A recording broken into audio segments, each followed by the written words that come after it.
Hi, just checking we're filming then. I was looking at the timer going up because I keep remembering to switch it on, but just sat here chilling out, just had my dinner because Finn's still asleep. And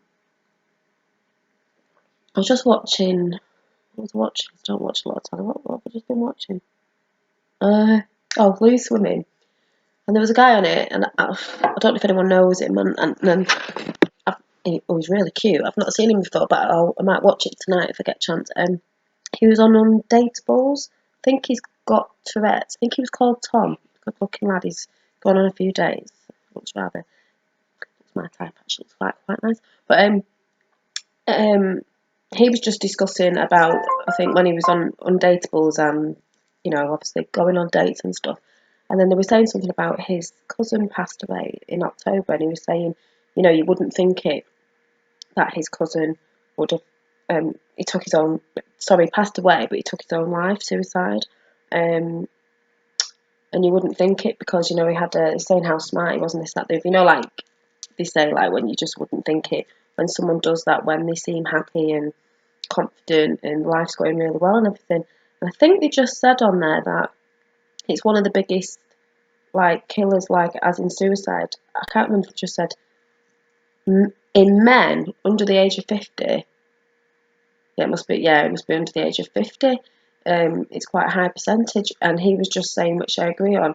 That's why sometimes I know it's hard if you're someone who hasn't been depressed or had anything, but most people who are don't always seem that they are. But it's like he was saying, that's why I'm always saying, always be your true self, always be you. Like I've said in past posts, if you don't want to do stuff with people or something that you don't want to do, a job's really getting you down, change it.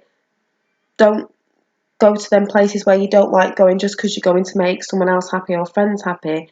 You've got to be your true self inside of what you want to do. And if that means breaking away from friends, even friends you've had for a long time, or, you know, whatever, you've got to do it, because I think these things can happen sometimes, even if, you know, people think that you're confident and in control. But I think if you're always doing stuff to make other people happy all the time, I don't mean in relationships, like obviously you're going to make your partner happy and that, but if you're just doing it, going to places, doing this, doing that, to make other people happy, and you're not really happy doing it, you don't have to do it. You've got to do stuff for yourself to be happy, because we're on this planet, you know, if you get to live till a good age for a long time, and you've got to be happy in your heart and in your soul, not just playing the big, you know, like being an actor, an actress, and pretending that you are and making it look like that you are when you're really not. You've got to do it for yourself. You've got to be happy within yourself and happy outside as well when you're doing stuff, and not just doing it for other people, or to try and do that, you know, the ego thing of, oh, I've got to do that because, you know, it makes me look good, or hang around with them people because they're cool and all that. Well, if it's not making you happy, what's the point? But I don't know. That's all I just wanted to say. It's just because I saw that there on telly then, and I thought it's really sad, you know, that I know you can't get inside someone's head, but it is really sad when people do that.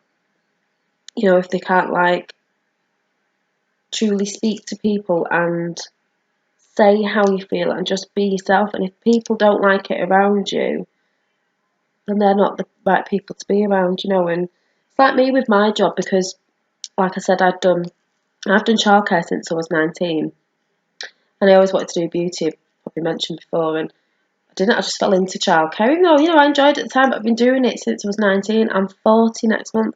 I wasn't happy doing it anymore. I want to do.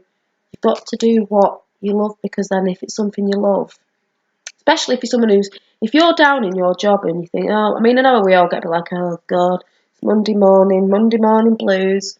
Oh, just feel like I'm on a hamster wheel all the time, going around, Groundhog Day. But at the end of the day, if you're doing something you truly love, like I want to do my nails and a few other beauty bits, I enjoy that. I could sit there all night and do it. So when I start and go to work, it's not going to feel like work to me. It's going to feel like my hobby, my crafting thing that I do anyway. It's something that I enjoy and I love and I have a passion for. So I'm never going to feel like that. And I've still got a long time to when I start working again, when Finn goes to nursery, being 40 to whatever time we retire at now.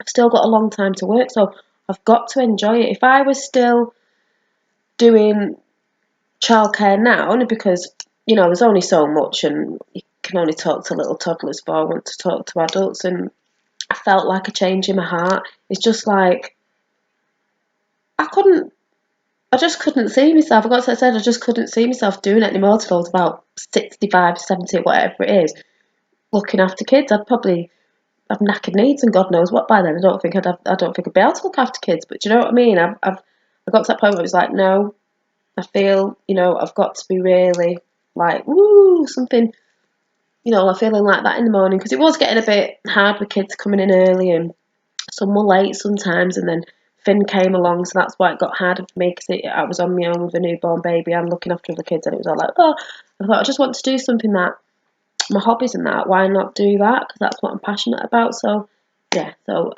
I just wanted to say that. Just you've got to be who you really are. You don't have to pretend to anybody. If they don't want to know, then so what? As long as you're happy, really, truly in yourself. That doesn't even mean you're a person who's like, oh, look at me, look, I've got this, that, and the other. It's just about truly doing what you enjoy. You know, even if people think it's daft or it's boring, so what? You know, I like coming on YouTube, whether anyone's listening to me or not, but I like it. I'm quite a chatty person.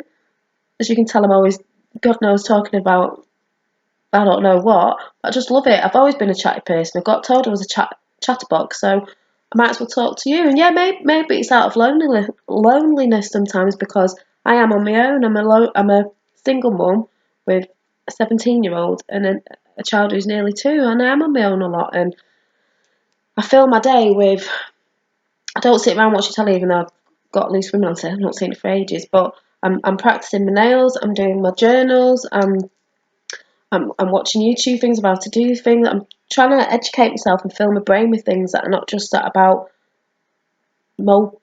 I don't mean moping about that, not be moping about because I'm first time I've not worked in ages while I'm waiting for Finn to go to nursery. Is like, if I sat here every day and was watching Jeremy Kyle every day and watching this, that, and we just sat on my ass all day and didn't do anything productive, I think I'd get, I don't have to get depressed, but I would start feeling down. I think you can get that sometimes if you sort of not really doing anything. But the more I learn and read about stuff and practice stuff, I love it. I can be sat till midnight or whatever, but I just love it. So yeah, hope that made sense, and probably be seeing you soon. You know what I'm like. Bye. Can't switch off now.